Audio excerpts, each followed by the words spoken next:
नमस्कार दोस्तों। देशपाल इंस्टीट्यूट और मॉनिटर इंस्टीट्यूट के लैब चैनल पर आपका बहुत बहुत स्वागत है। तो आज हम डिस्कस करेंगे आपसे एक नए चैप्टर के बारे में जिसका नाम है लघुत्तम समापवर्तीय महत्तम समापवर्तक। ये चैप्टर भी बड़ा इंपॉर्टेंट चैप्टर है, बहुत सरल चैप्टर है हमारा और हर जगह इसके क्वेश्चंस हमको आते रहते हैं। तो सबसे पहले हेडिंग डालो आप एलसीएम एचसीएफ यानी लघुत्तम समापवर्तीय महत्तम समापवर्तक। एलसीएम एचसीएफ होता क्या है? लघुत्तम समापवर्तीय और महत्तम समापवर्तक, इसका इंग्लिश टर्म है लीस्ट कॉमन मल्टीपल और इसका है हाईएस्ट कॉमन फैक्टर। एक छोटा सा एग्जांपल लेते हैं हम। जैसे मान लीजिए मेरे पास में एक छोटा एग्जांपल है, 24 है और 18 है। दो संख्या ली मैंने आपको, 24 और 18। मैंने पूछा भाई आप बताइए उसका लघुत्तम क्या है। आप भाई लघुत्तम होता क्या है? लघुत्तम वो हमारी छोटी छोटी संख्या होती है जिसमें सबका भाग जाता है। जो भी संख्या आपको दी गई होती है उन सबका भाग जिसमें जाता है वो कहलाता है एलसीएम। तो इसका मतलब एक वर्ड काम आया जिसमें। तो ध्यान रखो कहीं भी जिसमें लिखा हुआ होगा सवाल में कि जिसमें किसी भी संख्या दी गई संख्याओं से भाग दे रहे हैं हम, तो इसका मतलब एलसीएम निकालना ही पड़ेगा हमको। वह छोटी छोटी संख्या लीस्ट कॉमन मल्टीपल, वह छोटी छोटी संख्या जिसमें सबका भाग जाए। अब जैसे मान लीजिए हमारे पास में 24 और 18 है। अब मैं सोचता हूँ यार मेरे पास में 36 है। मैंने एक 36 संख्या सोची, क्या 36 में भाग जाता है? बिल्कुल इसका तो जाता है लेकिन इसका नहीं जाता है। मैंने सोचा 72। अब देखिए 36 का 72 18 भाग इसमें जा रहा है, 18 को 72, 36 दूनी 72। इसका मतलब 72 हमारे पास में वो छोटी छोटी संख्या हो सकती है जिसमें दोनों भाग जा रहा है। लेकिन क्या 72 से बड़ी हो सकती है? बिल्कुल हो सकती है। अगर मैंने सोचा 144 इसका डबल कर दिया अब, और इसका डबल कर सकता हूँ, 288 कर सकता हूँ मैं, और 216 कर सकता हूँ। लेकिन मेन चीज है कि यह है हमारे पास में संख्या कौन सी आई? छोटी छोटी। इसलिए वर्ड काम आता है लीस्ट कॉमन मल्टीपल। वह छोटी छोटी संख्या जिसमें सबका भाग चला जाए। सबका मतलब जो भी संख्या दे रखी है आपके लिए सबका भाग उसमें जाना चाहिए, उसको कहते हैं एलसीएम। अब आप कहेंगे साहब आपने चलो इसका डायरेक्ट सोच लिया, लेकिन हम डायरेक्ट कैसे सोचेंगे इसको? बिल्कुल डायरेक्ट नहीं सोच सकते हम। तो कैसे सोचें इसको? देखो एक तरीका देखिए हम इसका, जो व्यावहारिक तरीका हमारी किताबों के अंदर रहता है। सबसे पहले आपने 24 18 लिया, इसमें 2 का भाग दिया, 12 बार गया, 9 बार गया। फिर देखो 2 का भाग यहाँ जा रहा है लेकिन यहाँ नहीं जा रहा है, फिर 3 का भाग देते हैं हम, 3 चौ 12 और 3 तिया 9। अब देखो 4 में 4 का ही भाग जाएगा, 3 में 3 का ही जाएगा। अब भाग जाना बंद हो गया। भाई कम से कम दोनों संख्या में भाग जाना चाहिए, तब तक भाग देना है हमको। अब देखिए हमारे पास में 2 आ गया, 3 आ गया, 4 आ गया, 3 आ गया। अगर मैं सबको गुणा कर देता हूँ, 2 इंटू 3 इंटू 4 इंटू 3, गुना करो सबका, 3 दूनी 6 24 72 आ गया। ये कहलाती है हमारी डिवीजन मेथड, भागफल विधि कहलाती है हमारी। तो हमने 2 का भाग दिया, फिर 3 का भाग दिया, फिर भाग देखो 4 में और 3 में खुद का ही भाग जा रहा है, इसलिए हमने इसको डायरेक्ट गुणा कर लिया। यहाँ पर ये आया 2, ये 3, ये 4 और 3 दोनों जो कि तो लिख लिया हमने। और हमारे पास में एलसीएम आ गया कितना? 72। एक तरीका तो ये हो सकता है इसका। दूसरा क्या हो सकता है भाई? 24 हमारे पास में से खंड कर लो आप। जैसे 24 के खंड क्या हो सकते हैं बताओ भाई? 8 या 24 हो सकते हैं। या जो कहोगे 2 घात 3 इंटू हम 8 कह सकते हैं, 3 कह सकते हैं। और 18 को मैं क्या कह सकता हूँ बताओ? 9 दूनी 18 होते हैं, तो 2 इंटू 3 का स्क्वायर कर सकता हूँ। मतलब फैक्टर कर लो, उसके खंड कर लो। तो अगर आपने 24 देखा तो 8 ये 24 हो गया, ये देखो 9 दूनी 18 हो गया। 2 और 3 के खंड आपस में हो नहीं सकते तब। तो इसका मतलब इसको मैं ऐसे भी लिख सकता हूँ, इसको ऐसे लिख सकता हूँ। अब यदि आपने इसके खंड कर लिए और फिर इसका एलसीएम निकलना चाहते हैं, तो आपके पास में ध्यान रखना पड़ेगा कि एलसीएम जब निकालते हैं हम, तो जो भी आपके पास में खंड दे रखे हैं, तो आप क्या ध्यान रखना, सभी खंडों की सबसे बड़ी घातों वाले खंड आपको लेने हैं, सभी खंडों की। आपको एलसीएम प्राप्त हो जाएगा। इसका मतलब है कि यदि मैं इन दोनों का एलसीएम निकालता, देखो एलसीएम कैसे निकलता हमारे पास में। अब आपके पास में खंड कौन कौन से दिख रहे हैं? 2 और 3 दिख रहे हैं। तो 2 की आपको सबसे बड़ी घात नहीं है, 3 आ गई। और 3 की बड़ी घात देखो यहाँ पर 1 है, यहाँ 2 है, 3 स्क्वायर आ गया। और इसका गुणा करो, 8 ही हो गया, 9 हो गया, 8 9 72 आ गया। ये हमारा एलसीएम गुणनखंड विधि से हो गया। हम ज़्यादातर इस प्रोसेस को काम में लेंगे, क्योंकि इस प्रोसेस के अंदर देखो जगह ज़्यादा चाहिए हमको एक तो, और इसके अंदर टाइम ही ज़्यादा लगता है हमको। लेकिन अगर आपको ये टेक्निक पकड़ आ गई खंड वाली, धीरे-धीरे हमको इसकी प्रैक्टिस करनी पड़ेगी।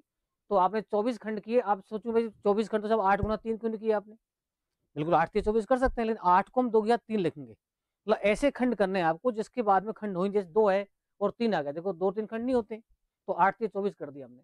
अब 72 है हमारे पास में समझो, तो 72 उस हिसाब से सोचेंगे हम, लेकिन हमारे पास में खंड आ चुके हैं इसके, और खंड में क्या करना है, सभी खंडों की, यानी 2 और 3 खंड दिख रहे हैं आपको, समझ लो यहाँ पर 5 और होता अकेला, तो इसमें 5 हमको लेना पड़ता है, यानी सारे फैक्टर लेने हैं इसमें, और सबसे बड़ी घातों के साथ में। तो 2 विधि होगी हमारे पास में, या तो इसको ऐसे करो या इसको ऐसे करो, एलसीएम प्राप्त हो गया हमारे पास में 72। तो मेरा क्वेश्चन है भाई 24 और 18 का एलसीएम आ चुका है 72। ये बात तो क्लियर हो गई, दोनों विधि क्लियर होंगी आपकी। अब मैं बात करता हूं आपसे एचसीएफ की।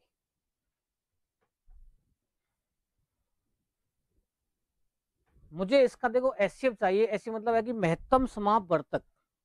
ये क्या होता है ऐसा महत्तम समापवर्तक? वह बड़ी से बड़ी संख्या जिसके द्वारा दी गई सभी संख्याएं विभाजित हो जाएं। अब देखिए हमारे पास में 24-18 है, अब इसको डायरेक्ट भी कर सकते हैं हम। 24-18 हमारे पास में दो संख्या है, 24 और 18। मैंने बोला भाई वह बड़ी से बड़ी संख्या बताओ जिसके द्वारा ये दोनों डिवाइड हो।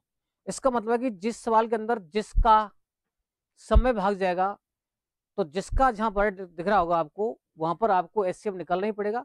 तो यहाँ पर आप देखिए इन दोनों के अंदर 2 का भाग जा रहा है, बिल्कुल जा रहा है। 3 का भी जा रहा है दोनों के अंदर, बिल्कुल जा रहा है। 6 का भी जा रहा है कि दोनों में, बिल्कुल जा रहा है। अब आपने देखा कि दोनों में 2 का भी जा रहा है, 3 का भी जा रहा है और 6 का भी जा रहा है, तो हमको 6 लेना पड़ेगा। वह बड़ी से बड़ी संख्या जिसके द्वारा सभी संख्याएं डिवाइड हो जाएं, वो कहलाता है एचसीएफ। यानी 2 आंसर सही नहीं है, 3 भी सही नहीं है, लेकिन 6 सही है। अब जैसे मान लो मैंने यहाँ पर एचसीएफ निकाला है इसका, और 6 यहाँ लिखा, और 6 से 4 बार काटा, 6 से इसको 3 बार काटा, और देखो कटिंग बंद हो गई।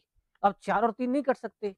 इसका मतलब ये भी ध्यान रखना है हमको कि एचसीएफ से संख्याएं जब काट दी जाती हैं, तो जो भी हमारे पास में भागफल आते हैं वो कैसे आते हैं? सह अभाज्य, को प्रेम, मतलब वो आपस में नहीं कटेंगे आपस में, यानी को कि वो संख्याओं के अनुपात प्राप्त हो जाते हैं। मैं इसको संख्याओं अनुपात भी कह सकता हूँ।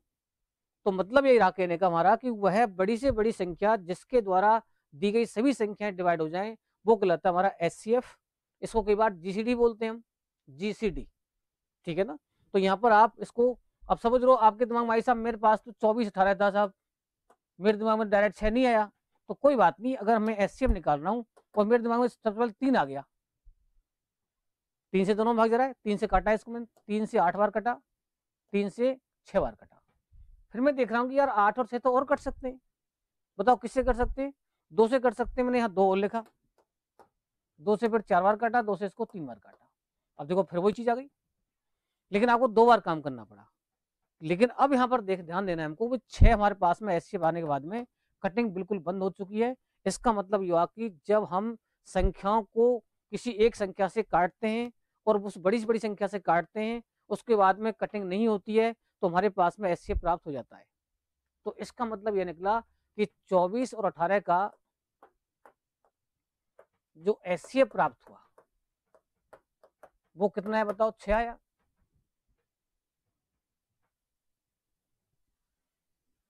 ये बात क्लियर हो गई। दोनों संख्याओं को एलसीएम निकाला हमने, दोनों संख्याओं एचसीएफ निकाला हमने। अब तीसरी बात की बात करते हैं। ध्यान से देखो कि क्या 72 में 6 का भाग जा रहा है? बिल्कुल जा रहा है।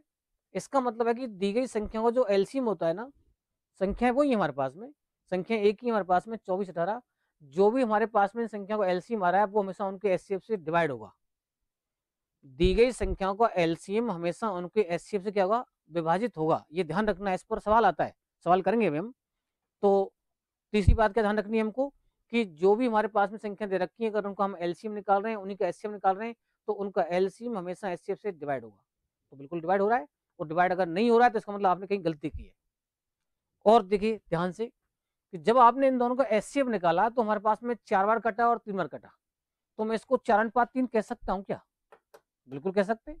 भाई दो संख्या को मैंने अनुपात दे दिया, 4:3 है, मैंने बोला भाई दो संख्याओं का रेशो, दो संख्याओं का अनुपात 4:3 है, उनका एचसीएफ 6 है, संख्याएं बताओ। क्वेश्चन दे दिया हमें कि दो संख्याओं का अनुपात 4:3 है, उनका एचसीएफ 6, संख्याएं बताओ, तो सीधा गुणा कर दो, 6 चौक 24, 6 18। इसका मतलब है कि जब किसी भी सवाल के अंदर आपको संख्याओं का अनुपात दे रखा हो, एचसीएफ दे रखा हो, तो सीधा हमको गुणा करना है, आंसर निकालना है। क्लियर हो गई बात? ध्यान रहेगी बात कि जब हमारे पास में दो या दो से अधिक संख्याओं, भले दो से अधिक संख्या हो सकती है यहाँ पर, जब किसी प्रश्न के अंदर दो या दो से अधिक संख्या दे रखी हो, उनका अनुपात मतलब दो या दो से अधिक संख्या अनुपात दे रखा हो और उनका एचसीएफ दे रखा हो, उनका महत्तम समापवर्तक दे रखा हो, तो हमको सीधा गुणा करना है किससे? एचसीएफ से। तो यहाँ पर आपने यहाँ देखा तो 4 × 6 करेंगे हम तो हमारे पास में एक संख्या प्राप्त हो जाएगी, और 3 × 6 करेंगे हम तो दूसरी प्राप्त हो जाएगी। यहाँ तक कोई दिक्कत? अब संख्याएं दो हो चाहे तीन हो, सब में कर सकते हैं हम, ठीक है ना? चलिए अब मैं कहता हूं मेरे पास में भाई दोनों संख्या अनुपात 4:3 दे दिया, ये अनुपात दे दिया, और एचसीएफ मैंने आपको 6 दे दिया, लेकिन मैंने आपसे एलसीएम पूछा, एलसीएम बताओ।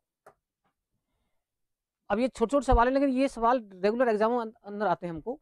लेकिन अब देखिए मैंने यहाँ पर संख्या नहीं पूछी, अब हमारा बच्चा संख्या पूछता 6 24 6 18 संख्या प्राप्त हो जाती।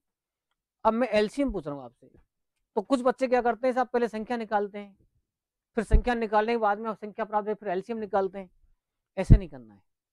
आप ध्यान से देखो कि 4:3 दे रखा है ना आपको, 4:3 दे करके एलसीएम पूछ रहा है ना, तो आप क्या करो, अनुपातों का ही एलसीएम ले लो। अनुपातों का एलसीएम बताओ क्या आएगा, इनका लघुत्तम क्या आएगा बताओ? 12 ही आएगा, गुणा ही करना पड़ेगा। 12 को 6 से गुणा करो, 72 प्राप्त हो गया ना। इसका मतलब हुआ कि जब आपके पास में अनुपात दे रखे हों तो आप क्या कर सकते हैं, उन अनुपातों का लघुत्तम लेकर के उनके एचसीएफ से गुणा करके सीधा ही एलसीएम निकाल सकते हैं। तो ये नोट डाल सकते हैं आप कि जब आपके पास में संख्याओं का अनुपात दे रखा हो, एलसीएम निकालना हो, तो संख्याओं का एलसीएम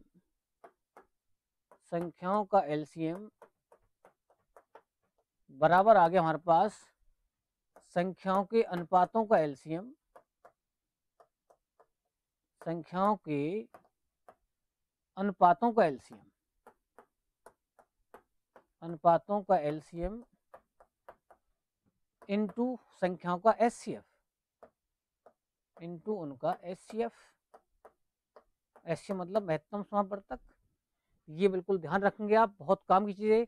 अगर आपके पास में संख्याओं का लघुत्तम दे दिया गया, संख्याओं का अनुपात दे दिया गया, तो ऐसे भी निकाल सकते हैं। जब संख्याओं के एलसीएम के अंदर अनुपातों के एलसीएम से जब भाग दे देंगे हम, तो उनका एचसीएफ प्राप्त हो जाएगा।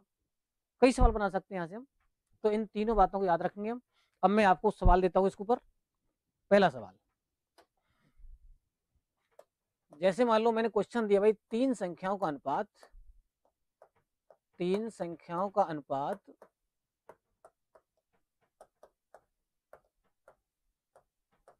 अनुपात 4:3:7 है,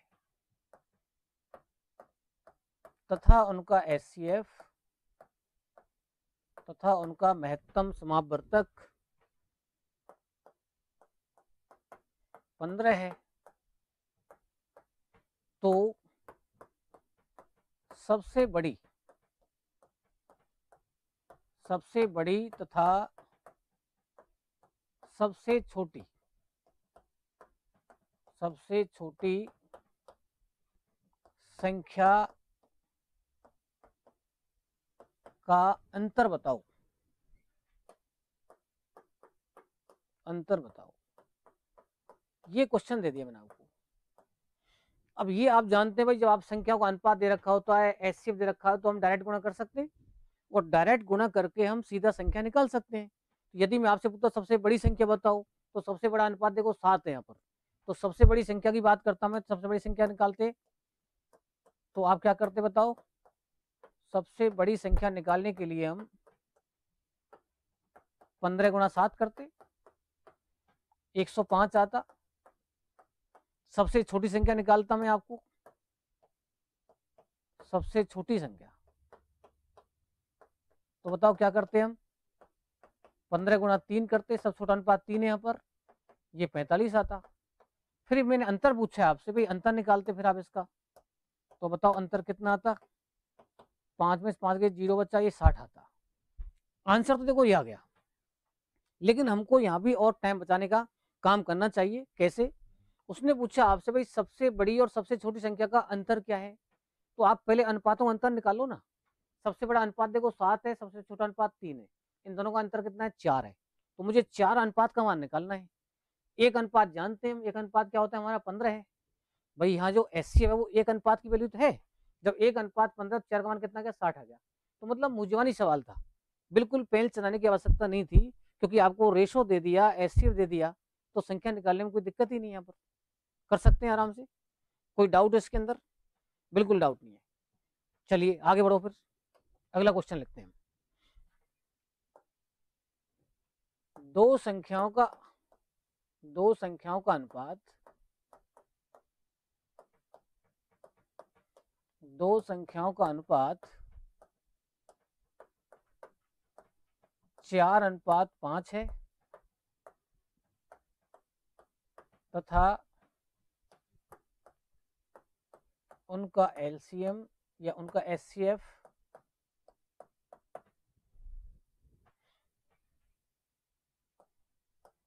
60 है, तो बताओ उनका एलसीएम क्या है। चलो इसको 60 की जगह मैं 45 कर देता हूँ, और हल्का कर दिया। एलसीएम बताओ। ये दूसरा सवाल है। सवाल दिया गया कि भी दो संख्याओं का रेशो दे रखा है को 4:5, उनका एचसीएफ दे रखा है कितना, 45, तो बताइए उनका एलसीएम क्या है। तो एक तरीका आप देखिए, पहले संख्या निकाल लें हम। संख्या निकालने के लिए आप 45 को किससे गुणा करेंगे, बताओ, 4 से करेंगे, फिर 45 को 5 से करेंगे, फिर संख्या प्राप्त होंगी, फिर आप डिवीजन मेथड लगाएंगे या खंड करेंगे, फिर एलसीएम निकालेंगे। लेकिन इतना टाइम वेस्ट करने की आवश्यकता नहीं। मैंने अभी बताया था आपको कि जब आपको संख्याओं का अनुपात दे दिया जाए और एचसीएफ भी दे दिया जाए, तो आप जब एलसीएम निकालेंगे, तो एलसीएम निकालने के लिए आपको क्या करना है, अनुपातों का एलसीएम लेना है, 4 तथा 5 का लघुत्तम, और इनटू आपको एचसीएफ से गुणा करना है। सीधा आंसर आ जाएगा हमारे पास।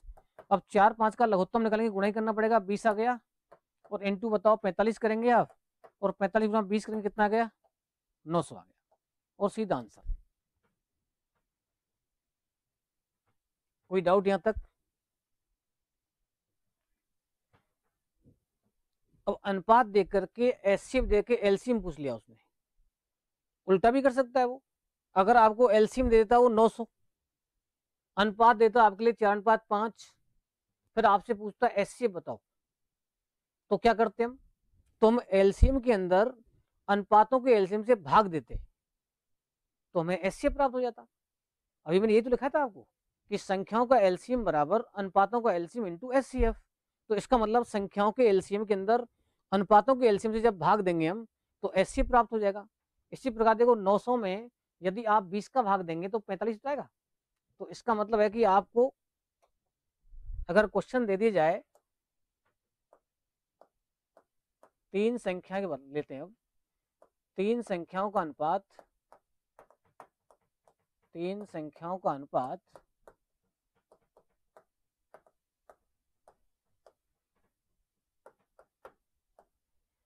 अनुपात 3:4:5 है, तथा उनका एलसीएम तथा उनका एलसीएम 120 है, तो बताओ उन संख्याओं का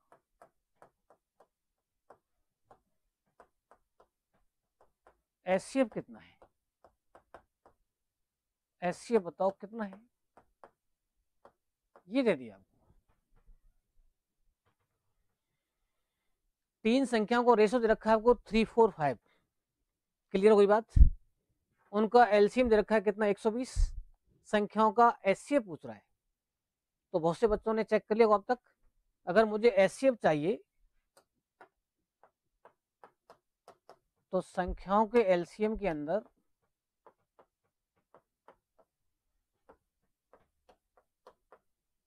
अनुपातों के एलसीएम से डिवाइड करना है, अनुपातों का एलसीएम।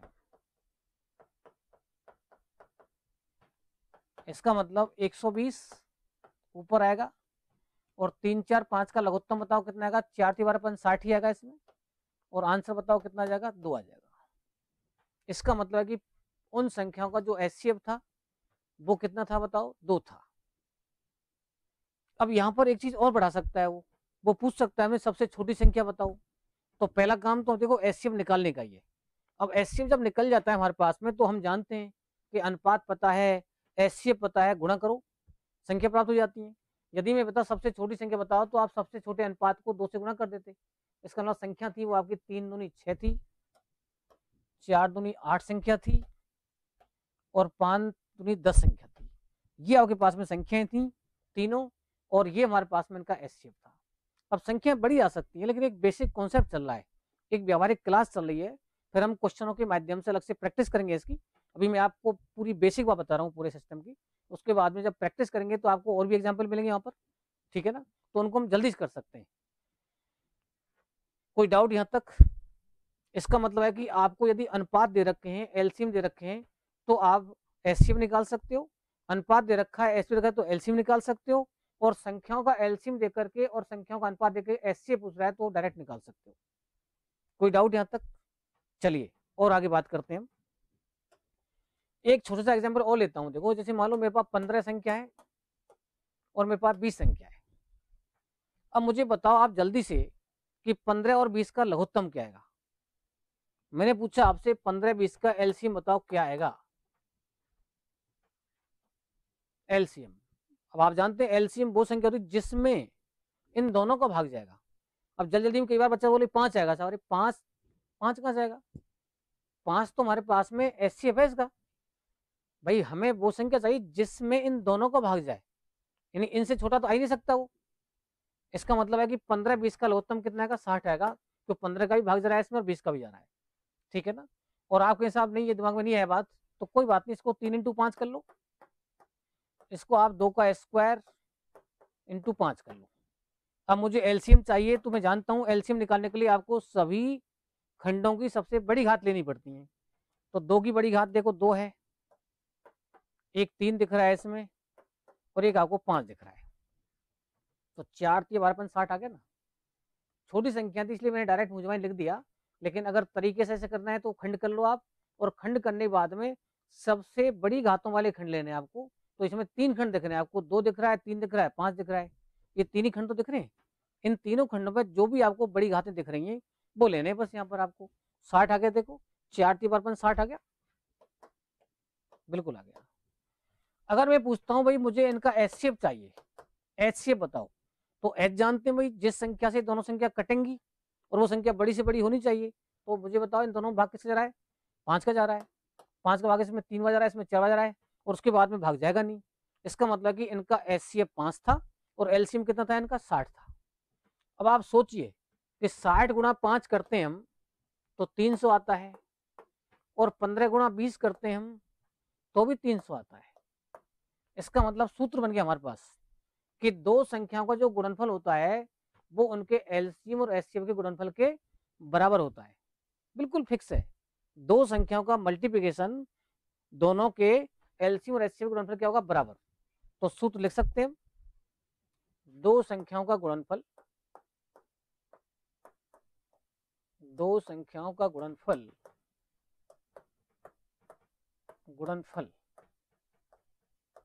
बराबर क्या आ गया बताओ, गुणनफल बराबर उनका एलसीएम इनटू उनका एचसीएफ। अगर संख्या आप यहाँ पर ए और बी मानते हैं, एक्स वाई मानते हैं, तो एक्स इंटू वाई बराबर क्या कह सकते हैं बताओ, एल इंटू एच भी कह सकते हैं। ये हमारा सूत्र बन गया, और इस पर हमको सवाल आता रहता है, बहुत सिंपल क्वेश्चन बनता है इससे। आपके पास में देखो 4 चीज दिख रही है यहाँ पर, अब 4 में से आपको कोई 3 चीज देगा हमें, तो 4 में जब 3 चीज देगा, चौथी चीज पूछ लेगा हमसे। चलिए सवाल करते हैं इसका। जैसे मान लो क्वेश्चन दिया मैंने आपको, दो संख्याओं का एलसीएम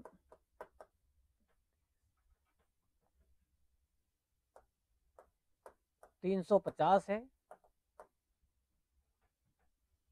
तथा एचसीएफ 10 है। यदि उनमें से एक संख्या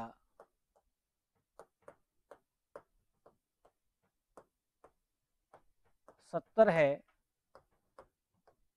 तो दूसरी संख्या बताओ। दूसरी संख्या बताओ।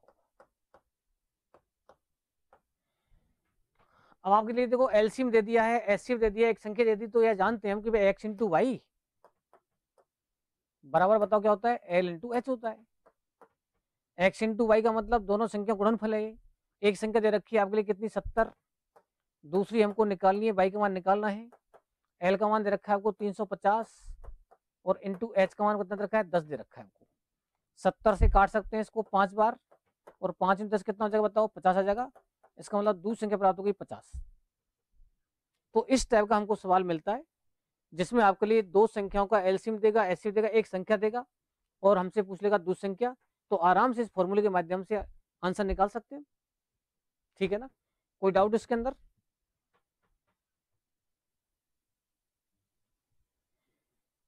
कई बार वो केवल एलसीएम एचसीएफ देता है, दोनों संख्याओं फिर गुणनफल पूछ सकता है हमसे, तो फिर आपको केवल 350 इंटू 10 करना था बस। 350 10 करेंगे तो 3500 आंसर आ जाएगा। भाई दोनों संख्याओं गुणनफल बताओ, तो आपको केवल एक्स इंटू वाई ज्ञात करना है यहाँ पर। चलिए एक क्वेश्चन और लेते हैं आगे। मैंने बोला भाई दो संख्याओं का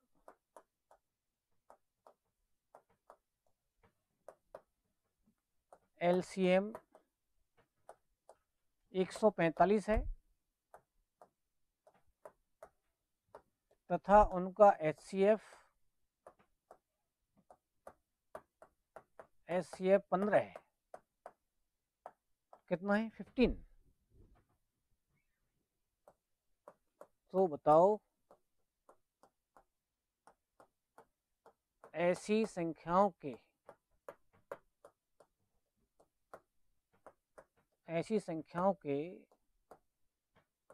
कितने जोड़े बन सकते हैं, कितने जोड़े बन सकते हैं,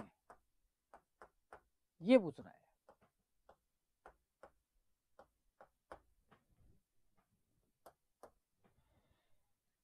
कई बार क्वेश्चन आया हुआ एग्जामों के अंदर, आपको देखो दो संख्याओं का लघुत्तम दे दिया 145, उनका महत्तम दे दिया कितना हमारे पास में 15। सवाल पूछ रहा है बताओ इस संख्या को कितने जोड़े बन सकते हैं, how many pairs are possible. तो ऑप्शन आएंगे तुम्हारे पास में यहाँ पर, एक जोड़ा, दो जोड़ा,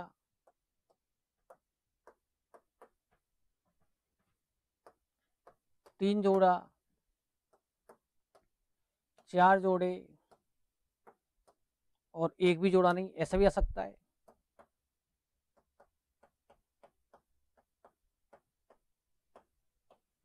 ऐसा भी आ सकता है। अभी अभी मैंने बताया था आपको, सबसे पहले एग्जाम में जो लिया था मैंने, उसमें आपको बताया था भाई 24 और 18 ले रहा था मैं आपको। 24 18 का लघुत्तम मैंने 72 बताया था आपको, और उनका एचसीएफ कितना बताया था मैंने, 6 बताया था। अब आप गौर से देखिए कि 72 6 से डिवाइड था, ये हम जानते हैं भाई एलसीएम हमेशा एचसीएफ से डिवाइड होता है ना। तो क्या 145 से 15 भाग जा रहा है, जा रहा नहीं जा रहा बताओ, क्या 145 15 से डिवाइड है? बिल्कुल नहीं है भाई, 15 में 135 होते हैं। इसका मतलब है कि आंसर आएगा इसमें डी, इसमें एक भी जोड़ा नहीं बनेगा। इसका मतलब है कि इसका आंसर क्या देंगे हम, डी देंगे। क्यों देंगे भाई, एलसीएम एचसीएफ डिवाइड ही नहीं है। जब एलसीएम एचसीएफ से विभाजित है ही नहीं, तो इसका मतलब ऐसी कोई संख्या बन ही नहीं सकती, विभाजित नहीं है। इसलिए ऐसा एक भी जोड़ा नहीं बनेगा।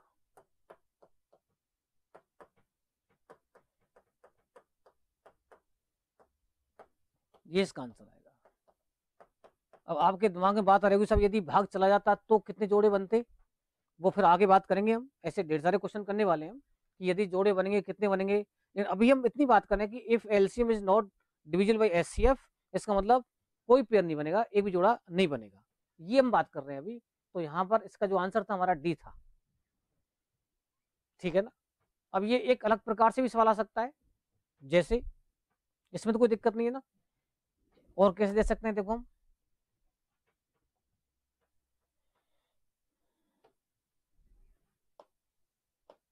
दो संख्याओं का HCF 12 है तो निम्नलिखित में से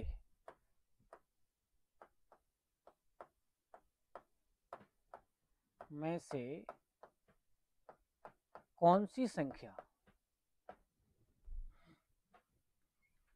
संख्या उनका एलसीएम नहीं हो सकती,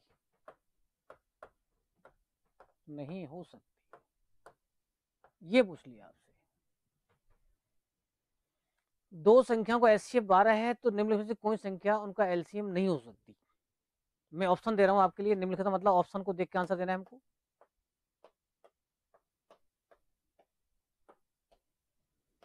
144, 192, 180 और 198, ये आपके पास में ऑप्शन आए यहाँ पर। अब इसमें से आंसर देना है आपको, भाई इनमें से कौन सी संख्या उनका एलसीएम नहीं हो सकती। सोचो फटाफट, चारों ऑप्शन तुम्हारे सामने हैं। भाई ये आप जानते हो कि जब हम एलसीएम को एचसीएफ से भाग देते हैं तो उसमें पूरा पूरा भाग जाना चाहिए, ये हम जानते हैं ना। तो इसका मतलब यह कि 12 का भाग एक समाज में जा रहा है, बिल्कुल 12 भाग इसमें जा रहा है, इसका मतलब ये हो सकता है। इसमें देखो भाग देखे 12 गम 12 7 बचे 12 इसमें भी जा रहा है, इसका मतलब इसमें देखो 12 गम 12 6 बचे इसमें भी जा रहा है, और 7 बचे इसमें, तो इसमें देखो इसमें नहीं जा रहा। इसका मतलब ये हमारा आंसर नहीं हो सकता, 198 12 से डिवाइड नहीं है, इसका मतलब है कि ये आंसर गलत है इसका। कॉन्सेप्ट क्लियर हो गया कि यदि हमारे पास में 12 से ये डिवाइड नहीं हो रहा है तो इसका मतलब ये एलसीएम इसका नहीं हो सकता। एलसीएम हमेशा एचसीएफ से डिवाइड होता है। इस टाइप के सवाल हमको यहाँ पर मिलते हैं। कोई दिक्कत यहाँ तक? बिल्कुल एक आसान तरीके से हम सवालों कर रहे हैं यहाँ पर, और बिल्कुल आसान तरीके से सवालों को आप निकाल सकते हो यदि आप बिल्कुल मेरे साथ चलेंगे। और जिस कॉन्सेप्ट से मैं चला रहा हूँ इसको, बिल्कुल देखिए, किसी भी चैप्टर को कोई पढ़ाता है, हर टीचर पढ़ाता है, किसी टीचर का पढ़ाने का कॉन्सेप्ट अच्छा लगता है, किसी का अच्छा नहीं लगता है। तो जिस टीचर ने आपको एक सीक्वेंस में पढ़ाया हो, जैसे मान लीजिए पहले कौन चीज पढ़ानी है फिर कौन चीज पढ़ानी है, यही तो मैनेजमेंट है आपके पढ़ने का या किसी टीचर का पढ़ाने का। भाई किसी चैप्टर को आपने पढ़ना स्टार्ट किया और पढ़ते पढ़ते उस कब चैप्टर पूरा हो गया पता नहीं चलता। हम कई बार ऐसे बच्चे आते हैं, बोले साहब मेरे को तो बरमूल घनमूल से बहुत नफरत है, मुझे टाइम एंड वर्क से बहुत नफरत है साहब, वो समझ में नहीं आता मेरी में। लेकिन जब बच्चा एक सीक्वेंस से पढ़ता है, एक सिस्टम से पढ़ता है, और बिल्कुल जीरो लेवल से पढ़ता है, एक सिमेट्रिक बेस पढ़ता है और बेसिक से पढ़ता है, वो 100% उसको अच्छे से कर सकता है, और वो नेगेटिविटी जो बैठी हुई रहती है दिमाग के अंदर वो दूर हो सकती है। तो मेरा कहना है कि आप मेरे साथ चले, जिस सिस्टम से हम चल रहे हैं बिल्कुल जीरो लेवल चल रहे हैं हम। एक बिल्कुल एक नया बच्चा जो होता है जिसको केवल ये पता हो भाई जोड़ बाकी गुणा भाग क्या होते हैं, सिंपल सिंपल हम यहाँ पर एग्जाम्पल ले रहे हैं आपको समझाने के लिए। बड़े एग्जाम्पल भी लेंगे फिर हम, भाई जब सीट लेंगे आपके सामने, जब क्वेश्चन करेंगे तो बड़े एग्जाम्पल कर सकते हैं हम। जब हम छोटे एग्जाम्पल से निकाल सकते हैं, बड़े से भी निकाल सकते हैं, लेकिन उसका तरीका तो आना चाहिए ना, करते कैसे हैं उसको। तो कॉन्सेप्ट क्लियर हो चुका है हमारा कि एलसीएम हमेशा एचसीएफ से डिवाइड होता है। ये डिवाइड होता है, तो ये तीनों डिवाइड थे, नहीं था तो ये नहीं हो सकता। चलिए और एग्जाम्पल लेते हैं। जैसे मान लो मैंने कहा आपसे भाई 2 की पावर 4, 3 की पावर 3, 5 की पावर 2, एक संख्या तो यह है। 2 की पावर 3, 3 की पावर 5 और 5 की पावर 3, दूसरी संख्या यह है। 2 का स्क्वायर, 3 का स्क्वायर, 5 और यहाँ 7 भी आ गया। 3 संख्या दे रखी है, मतलब आपको खंडों के माध्यम से दे रखी है, सभी गुणनखंडों में आती हैं संख्याएं, इस प्रकार से भी हमको सवाल मिलते हैं। कई बार हमको इनके खंड करने पड़ते हैं, कई बार हमको ऐसे मिलती हैं। मैंने पूछा आपसे भाई इन सभी संख्याओं का आपको एलसीएम भी निकालना है और एचसीएफ भी निकालना है, दोनों ही निकालने हैं। तो ये अभी भी बता चुका हूं मैं आपके लिए, जब एलसीएम निकालते हैं हम तो क्या करते हैं, हम सभी खंडों की सबसे बड़ी घात है, सभी खंडों की सबसे बड़ी घातों वाले खंड आपको लेने हैं, ले लेते हैं। चलो मुझे बताओ खंड कौन कौन से दिख रहे हैं आपको, देखो 2 दिख रहा है इसमें, 3 दिख रहा है, 5 दिख रहा है और देखो 7 भी दिख रहा है इसमें, सभी खंडों को लेना है हमको। तो बताओ 2 की सबसे बड़ी घात क्या है यहाँ पर, 4, 3, 2, 4 आ गई। 3 की सबसे बड़ी घात क्या दिख रही है, 5 दिख रही है, 3 घात 5 लेनी पड़ेगी आपको। 5 की सबसे बड़ी घात देखो यहाँ पर 2 है, यहाँ पर 3 है, तो 3 लेनी पड़ेगी आपको। और यहाँ पर देखो 7 भी दिख रहा है आपको, एक बार तो ये 7 भी लेना पड़ेगा, मतलब सारे फैक्टर लेने पड़ते हैं इसमें आपको। वह हमारे पास में, अब ये बहुत छोटी छोटी संख्या जिसमें सबका भाग जाएगा, इसमें इसका भी भाग जाएगा, इसका भी जाएगा, इसका भी जाएगा। लेकिन जब एचसीएफ निकालेंगे हम, तो एचसीएफ कैसे निकालेंगे भैया, अब एचसीएफ निकालते हैं। देखो एचसीएफ क्या होता है, एचसीएफ होता है सभी खंडों की, सभी, इसमें सभी मत लिखो, इसमें लिखो ओवेनेस्ट खंड।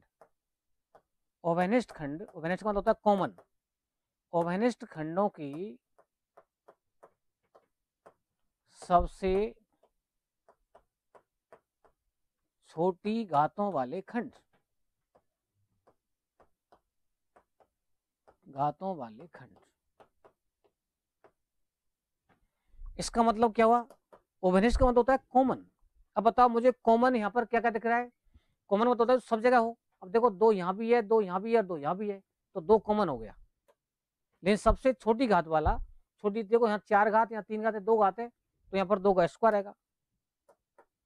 3 देखो सब जगह है क्या, बिल्कुल 3 यहाँ भी है, यहाँ भी और यहाँ भी है, तो 3 की पावर बताओ क्या लूँ, 3 की पावर 2 लेनी पड़ेगी आपको। यहाँ 3 पावर, यहाँ 5 पावर, यहाँ 2 पावर है। अब 5 भी देखो सब जगह है क्या, बिल्कुल 5 यहाँ भी है, यहाँ भी है, यहाँ भी है, तो 5 भी लेना पड़ेगा आपको। और 5 की सबसे छोटी पावर, यहाँ पर 2 पावर, यहाँ 3 पावर, यहाँ 1 पावर, तो 1 ही लेनी पड़ेगी आपको। अब देखो 7 इसमें नहीं ले सकते आप, तो 7 हमारा कॉमन नहीं है भाई, हमारे पास में हाईएस्ट कॉमन फैक्टर, एचसीएफ का मतलब क्या होता है, हाईएस्ट कॉमन फैक्टर। तो यहाँ पर आपका हाईएस्ट कॉमन फैक्टर आ चुका है, 2 का स्क्वायर, 3 का स्क्वायर, 5। अगर सवाल हमको ऐसा मिल रहा है तो आंसर भी आपको इसी टाइप से मिल जाते हैं यहाँ पर। तो ये इसमें एचसीएफ हो गया। तो एलसीएम और एचसीएफ को हम फैक्टर विधि से निकालने की, अगर ये संख्या दे रखी होती तो हम इसके संख्याओं खंड कर सकते थे, फिर ऐसे निकाल सकते थे, फिर इनको लेकिन गुणा करना पड़ता हमको। अगर सवाल ही ऐसा दे रखा है आपके लिए तो आपको आंसर भी इसी प्रकार मिल जाएगा। तो ये जो क्वेश्चन किए आपने आज, ये बिल्कुल एक बेसिक क्वेश्चन किए हमने, लेकिन कई बार ऐसे भी क्वेश्चन आते हैं हमारे लिए जिनमें आपको एलसीएम एचसीएफ निकालने में दिक्कत आती है। अभी तो हम 72 कह रहे हैं, 36 कह रहे हैं, 18 कह रहे हैं, लेकिन मैं कह दूं आपसे कि भाई मुझे तो ये बताइए आप कि 555 और 629 का एलसीएम बताओ या एचसीएफ बताओ। अगर मैंने ऐसा क्वेश्चन आपको पूछ लिया, अब आप सोचते रहेंगे यार इसे खंड कैसे करें हम, फिर सोचिए इसमें किसका भाग जा रहा है। तो उस कंडीशन में आपको कैसे निकालना होगा वो मैं सारी विधि आपको अगली क्लास में बताऊंगा, ठीक है ना। आज का सुबंत हम इसी क्वेश्चन के साथ करेंगे और फिर अगली क्लास में फिर मिलते हैं आपसे हम। ओके।